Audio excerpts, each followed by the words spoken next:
What's going on, everyone? It's Rich Haywood here for Bacon Ice Cream Productions and Team RTFC, welcoming you to yet another episode of Good Times with Retro Rich. Yeah, today, it's unfortunate, but we seem to be experiencing some technical difficulties. Yes, as you're seeing on the screen here, we have actually a NES, which is kind of cool. It's been with me for a while. It needs some love, let's just say that. And we get a copy of Flying Warriors, which actually would be kind of a cool way if you could find some of that. I don't know who owns that. Probably Pico, right? Maybe get some Flying Warriors action on a cart, maybe. It's kind of a cool game. Never really played it back in the day, but it was one of those games that I picked up like at a Funcoland or something like that. And I was like, oh, this is pretty fun. And never actually got a chance to like really sit down and play, but my brother-in-law actually had one of his copies of this game, and he loved this game. So I just figured I'd throw out a little reference to here. What were we supposed to be talking about? Well, we were supposed to be doing a very special episode, part of our Too Many Games Takeover for BitGen Games. These guys right here. So the developer here made 3 different games that I will tell you about, but I won't be able to show you, which is unfortunate. This was supposed to be a fun for 5 that kind of got wrecked. But BitGen Games is a small indie developer, came to Too Many Games. They had 3 different titles. One was called Fight City, which is kind of like a old school, think like a beat 'em up. Streets of Rage, Double Dragon, that kind of thing, for the NES, you fight all sorts of different, like thugs and monsters and all sorts of cool stuff. So that was pretty neat. He's actually working on that right now. So let's say this is in alpha or beta kind of thing. Then he had another one. It was a Game Boy game. It was kind of a love letter to Castlevania. And that one, I think, is just about available on the Game Boy that he put out Game Boy carts. I wasn't able to check that one out, but he did say that the game was available on itch.io. I did check yesterday for that. Couldn't find the ROM there, but I will be reaching out to BitGen Games, but for this and for many other things. The other thing, though, was we were going to be talking about this game right here, and that is Dragon Master by BitGen Games for the NES. Now, again, we opened the episode with the NES here on. It is plugged into a Game Genie and then plugged in playing Flying Warriors. Again, it does need a little bit of work to get working, but try as I might, do all of the things that I could and knew how to do to the NES to make it work, I couldn't get this one to fire up. And yes, in case somebody's asking, the answer is no. This will not work in a Retron 5. So I guess all clone consoles might be out. So it's original hardware or bust to play this bad boy, and I only had one shot. That was it. That was it. Now, I am playing Flying Warriors to say, like, hey, at least I got the hardware to function, which leads me to believe, I don't know, maybe this was just a bad ROM dump that happens sometimes with some of these indie games.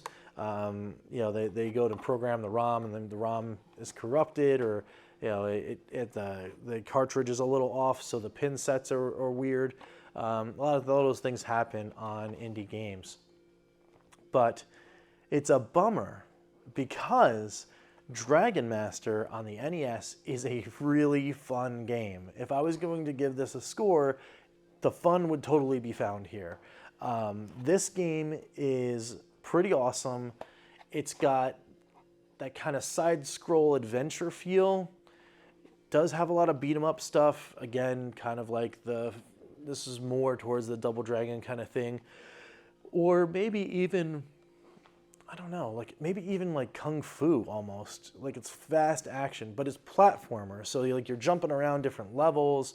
You've got all sorts of different cool ability things you can grab.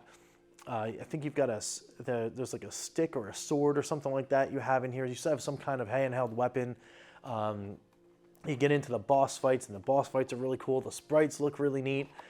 He made this, and I think actually all 3 games he made an NES maker. But this game is super, super fun, and I totally wish that it was on the screen right now so I could show you. But again, unfortunately, it was not meant to be today. However, I did want to make sure that I included it, and a shout out, thank you to BitGen Games for giving me this copy. Actually, I met him at Too Many Games. I played his game. I played this one. He had his copy in another NES, and it was functioning just fine. I played it for at least 20, 30 minutes. Super fun. It's super, super fun. Now, this is also the kind of indie game that I would love to see on the Evercade. Get this thing on Indie Heroes 4 or a side thing where you an unlock for 3 and 4 or something. You know, if we can get Kubo on some collections, this game has got that it factor that I think would be awesome on a collection for the Evercade. I'm going to reach out again to BitGen Games to see maybe because I have a cart, maybe I can get access to the ROM somehow and then play it in an emulator, and then we'll go ahead and we'll try to feature it somehow with emulation, or we'll play this game somehow. I mean, I've got to be able to get access to play it because I really want to show you guys this game. It is really, really fun. I had a blast talking to the creator. I had a blast playing the game. It's just kind of a sad face. It's kind of a sad face that it's not on here right now. Instead, we're playing the scrolling thing here for for Flying Warriors. Which again, hey, get the stuff out for that. You know, I don't know who owns Hold Your Brains IP, but throw that on a cart too. Why not, right? Anyway. Unfortunately, that's it. That's all I got for you on this episode. I wish I had more. We are also recording it in an undisclosed location. Yeah, some things might be changing very, very soon. So keep an eye out on the channel for that and more to come. But until then, that's it for today, which means it's the end of an episode of Bacon Ice Cream Productions. We have to do one thing and one thing only, and that's thank each and every member of the Good Times Club. So there's 10. Let's see if we can count them down again. Thank you to the EverCanadian. Thank you to Crimson Cross. Thank you to Chris Westerman. Thank you to Phantom Fiction. Thank you to SKELETREX. Thank you to LLOYDRJIM. Thank you to Papa Pete. Thank you to the INTELLIVISION Gamer. Thank you to CARSTEN. And thank you to QEORGE Games, which is the other one that slipped out for this time. But we did get all 10. Thank you guys so much for being members of the Good Times Club. Without you guys, all sorts of fun things wouldn't be happening. And more fun things will be coming this Friday, like another episode of the Retro Riches Restorations Show, which is a product of the Good Times Club by way of their votes and support. So thanks everyone again for watching. Until next time, we will catch you next time for some good times. I'm Rich, and we'll see you later. Take it easy, guys.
team rtfc.baconicecream.com.